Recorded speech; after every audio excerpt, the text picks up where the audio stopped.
6. 자녀를 신앙적으로 키운다. 1.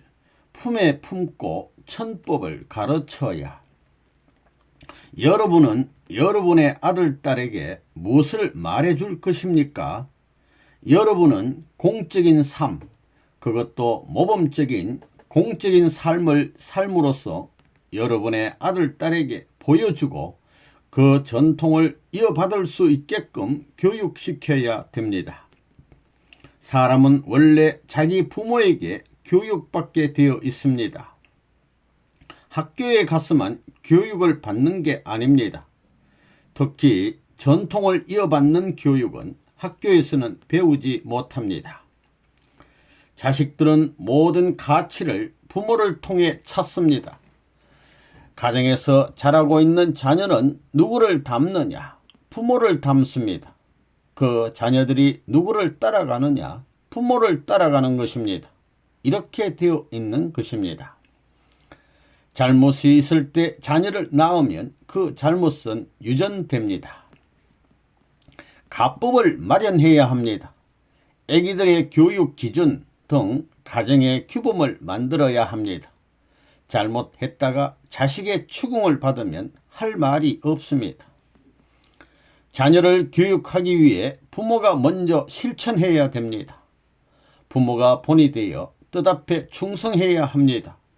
그리하여 부모가 어떤 말을 하더라도 자녀들이 이런 반구도 대꾸하지 않고 경외할 수 있는 입장에 서야 합니다. 그러지 않고는 자녀들이 따라가지 않는다는 것입니다. 자녀들이 자기가 알고 있는 뜻과 원리를 중심 삼고 볼 때 교회 생활을 하는 데 있어 부모가 본부에서 지시하는 원칙을 등한시하고 그 지시에 따라 생활을 하지 않으면서 자녀들에게만 원리 원칙대로 하라고 하면 코숨을 친다는 것입니다. 부모는 무슨 짓을 하든지 아들, 딸이 통일교회에 정도를 가게 해야 됩니다. 그렇지 않으면 안 됩니다. 그리고 자기 자신도 정도를 가야 합니다. 자기가 먼저 가고 나서 자식에게 가르쳐야 하는 것입니다. 자식을 교육시키기 위해 자기가 먼저 그렇게 해야 됩니다. 그런 다음에 자식을 교육시켜야지 자기는 하지도 않고 교육시키려고 하는 것은 천도에 어긋나는 것입니다. 선생님이 여러분에게 얘기하는 모든 것은 선생님이 먼저 실천해서 승리의 기반을 닦고 난 다음에 가르쳐 주는 것입니다. 믿어지지 않으면 기도해 보세요. 거짓말인지 사실인지 기도해 보라는 겁니다. 기도를 할 때에도 내가 이렇게 하니 내 자식도 이렇게 하도록 해달라고 기도해야 합니다. 자기가 먼저 표준이 된 후에야 자식을 그러한 위치에 세울 수 있습니다. 자신이 먼저 그러한 위치에 서면 하나님은 그 자식도 같은 방향으로 이끌어가는 것입니다.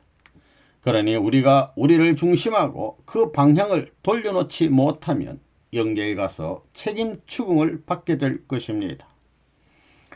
자녀들을 교육시킬 때 너희들도 엄마 아빠처럼 돼야 한다고 교육시킬 수 있어야 합니다.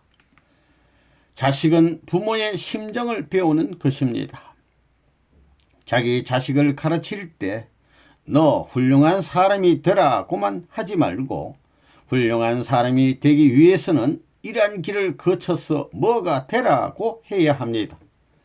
아버지는 아버지대로 책임을 다하고 형은 형으로서 책임을 해야 합니다. 누나는 누나로서의 책임을 다해야 합니다. 바꾸어 말하면 참된 남성과 참된 여성의 길을 갈 수 있는 인연을 가려 나갈 줄 아는 법도에 어긋나지 않는 여러분이 되어야 순리적인 노정을 거쳐 한 나라의 백성이 될 수 있는 길이 생겨날 것이 아니겠습니까? 아버지란 말은 무슨 말입니다. 참이 아니고서는 자식을 먹여 살릴 수 없는 것입니다. 자식에게 피의 공적과 선한 것을 먹여야 합니다. 잘못된 것을 먹을 때는 눈물을 흘리면서 지도해 주어야 하고 복을 빌어 주어야 하는 것이 부모입니다. 그래야 부모는 자식에게 신세를 지지 않는 것입니다. 앞으로 여러분은 부모로서 자식을 품고 천법을 따라가야 됩니다. 여러분의 생활이 아무리 괴롭고 아무리 어려움에 부딪히며 살더라도 자식에게 눈물을 보여서는 안 됩니다. 절대 안 됩니다. 자녀들을 교육시킬 때 어떻게 하면 뜻대한 사명을 다하는 사람으로 교육할 것인가를 생각하고 젖먹이 아이에게 젖을 먹일 때에도 이러한 생각을 하며 먹여야 합니다. 여러분이 그 집안은 괜찮은 가문이다 라고 말할 수 있는 기준이 되어 있다고 해도 그 집안의 자식들은 무엇이든지 조심해야 합니다. 훌륭한 가문에서 자라난 아이들은 무엇이든 조심해야 한다는 말입니다. 한 발짝을 옮기더라도 조심해야 하고 말 한마디를 하더라도 조심해야 하고 어떤 행동을 하더라도 조심해야 합니다. 예법이 복잡하다는 것입니다. 위험이 있는 집안에서는 자식을 교육할 수 있는 자료가 많이 있습니다. 어른 대할 때, 형제를 대할 때, 부모를 대할 때 어떻게 하라고 자라는 아이들을 모아놓고 가르치는 것입니다. 이 신앙교육이 더 중요. 자녀들의 신앙교육이 학교 교육보다 더 중요합니다. 아버님의 생각은 뜻을 중심 삼은 생각이고 여러분들의 생각은 개인적인 생각입니다. 믿고 행하는 자에게는 창의력이 생깁니다. 축복가정의 자녀는 심정교육을 통해 인격자를 기르고 규범교육을 통해 자랑스러운 선민을 기르고 천재교육을 통해 하늘이 준 재능을 100% 발휘시켜 뜻발전에 기여해야 합니다. 공부를 할 때 왜 피곤을 느끼느냐? 자기를 위해 공부를 하기 때문에 피곤을 느끼는 것입니다. 그러나 3천만이 죽고 사는 문제가 여기 한 페이지에 달려있고 한 문구에 달려있다고 생각해 보십시오. 한 단어를 가함으로 말미암아 3천만이 살고 한 단어를 감함으로 3천만이 망한다는 마음으로 더욱 정성 들여 그 한 단어를 가하겠다는 심각한 마음으로 공부를 해보라는 겁니다. 머리가 나빠서가 아니라는 것입니다. 여러분, 심각한 자리에서 있었던 일을 잊을 수 있어요. 생명을 걸고 하라는 겁니다. 여러분이 쿵쿵거리는 심장의 고동 소리를 느낄 때가 있지요. 심각하면 그렇습니다. 그러니 심각한 자리에서 여러분이 결심한 것을 잊을 수 있어요. 머리 나쁘다는 것도 다 정도 문제라는 것입니다. 선생님도 고학을 통해 학업을 했습니다. 호랑이는 새끼들에게 야성을 길러 산중의 왕으로 키우기 위해서 가혹한 시련과 혹독한 훈련을 시킨다는 것을 알아야 합니다. 쇳덩이도 불에 달굴수록 강해진다는 원리도 자녀들을 교육시키는데 한 번쯤 생각해 봐야 합니다. 부모가 생활이 어려워서 마음껏 물질적 혜택을 가질 수 없다면 뼛속에서 스며 나오는 사랑의 마음을 가져 자식을 위하게 될 때 그들이 부모에게 빚을 지는 것입니다. 그래서 효자는 가난한 사람의 가정에서 많이 나오는 것입니다. 부모가 그런 전통을 남겨놓았기에 그 자식이 빚 안 지겠다고 노력하고 그렇게 될 때 부모도 보람을 느낍니다. 7. 형제 간의 우애. 부모한테 아들, 딸 둘밖에 없다면 어떻겠습니까? 아들을 두고 볼 때 그에게는 누나가 필요하고 또 형이 필요하지요. 또 딸에게는 오빠가 필요하고 언니가 필요합니다. 또 그들에게는 남동생과 누이동생이 필요합니다. 형님이 있어야 되고 누나가 있어야 되고 남동생, 누이동생이 있어야 됩니다. 이것이 다 갖춰지지 않으면 불행한 것입니다. 여동생, 남동생, 누나, 오빠 다 갖추어져 완전히 하나 되는 가정은 하나님이 보호하십니다. 이것이 시족과 민족과 국가의 기원이 되기 때문입니다. 형과 누나는 동서를 말하고 남동생과 여동생은 남북을 말하는 것이니 그것이 완성되면 입체가 되는 것입니다. 이것이 사랑의 법도입니다. 이러한 사랑의 법도가 자리를 잡게 될 때에 평화의 기원은 이루어지는 것입니다. 부모의 마음은 자기를 위하는 마음보다도 형제끼리 더 위하는 것을 원합니다. 부모를 돌보지 못하더라도 어머니 조금 기다리세요. 기다려요. 나 동생 사랑하고 오겠소 하면 그 녀석 앞으로 쓸만한 녀석이다 이럽니다. 그렇지요. 형제를 부모 이상 사랑하겠다는 사람은 천국에서 영원히 살 수 있는 사람입니다. 형제를 부모같이 사랑하지 못하는 사람은 여기에서 벗어나는 겁니다.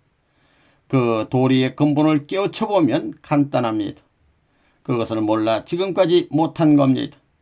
우리 식구끼리 하나 되느냐 못 되느냐 하는 것이 문제입니다. 부모 앞에 효도 못하는 자리에 섰으면 부모를 위해 자기가 정성 들인 것을 부모 대신 자기 식구를 위해 주라는 겁니다. 그러면 부모에게 효단 이상의 것으로서 하늘이 받아들이는 겁니다. 그런 사람은 반드시 복받습니다. 천국 가는 길은 형제를 하나님같이 사랑하는 데서 열립니다. 여러분들은 선생님을 따라가고자 하는데 그 마음으로 형제를 따라 같이 가려고 노력해 보라는 겁니다. 이렇게 볼 때 천국에 제일 높게 빠르게 좋게 인도하는 자는 하나님도 아니요 선생님도 아니요 형제라는 결론을 내리게 됩니다. 부모와 부부의 사랑을 능가하는 사랑을 가지고 노력하는 자는 최고의 사랑의 주체자로서 상대를 선택하는 것입니다. 동생 하나가 잘못되게 되면 모든 형제들이 붙들어주고 어머니 아버지가 사랑하는 그 가정이 얼마나 아름다운 거예요. 어머니 아버지는 후대에 우리 하나님이요 이런다는 겁니다. 그거 왜 그러느냐. 하나님의 사랑을 통할 때도 마찬가지입니다. 그런 가정에서 그렇게 사랑으로서 어머니와 같이 사랑하고 어머니가 아버지를 위해주는 그런 사랑이 되게 되면 그 가정은 하나님이 같이 하고 그 아들딸은 미래의 하나님의 대신자가 된다는 걸 알아야 됩니다. 형제는 무엇이냐? 같은 사랑의 동참자입니다. 부모의 사랑에 같은 동력자란 겁니다. 그러니 이게 서로 싸울 수 있어요? 싸울 수 없습니다. 그렇기 때문에 바른손 들 때는 아버지 손, 왼손 들 때는 어머니 손, 바른발 들 때는 아버지 발. 우리 선진이에게 이 발이 누구 발이냐 하고 물어보면 바른발은 아버지 발이고 왼발은 어머니 발이라고 그러더라는 겁니다. 그거 참 맞다는 겁니다. 그거 왜 그러냐? 벌써 사랑을 중심 삼고 그렇게 되어 있다는 겁니다. 오빠의 자리에서 동생을 사랑하고 동생의 자리에서 오빠를 사랑하는데 그냥 사랑할 수 없다는 것입니다. 반드시 부모를 계제시켜 가지고 어렸을 때 부모의 품에서 자라던 것을 중요시 하면서 사랑해야 됩니다. 부모와 자녀가 하나 된 기반에서 연결된 형제라야 하는 겁니다. 그래야 커가면서 같이 올라가는 것입니다. 국민학교, 중학교를 쭉 그렇게 올라가는 겁니다. 세상을 앞만 돌아다녀 봐도 가정에 있는 형제의 사랑, 피를 나누어 갖고 태어난 형제 같은 것은 없는 것입니다. 사회에 나가 가지고 자기 형제 이상 가까운 사람이 있어요. 가까워졌다가도 갈라집니다. 형제가 많으면 밥을 먹어도 한 그릇 가지고 둘이 나눠 먹어야 된다는 것입니다. 밥 한 그릇밖에 없다고 싸움하는 것이 아닙니다.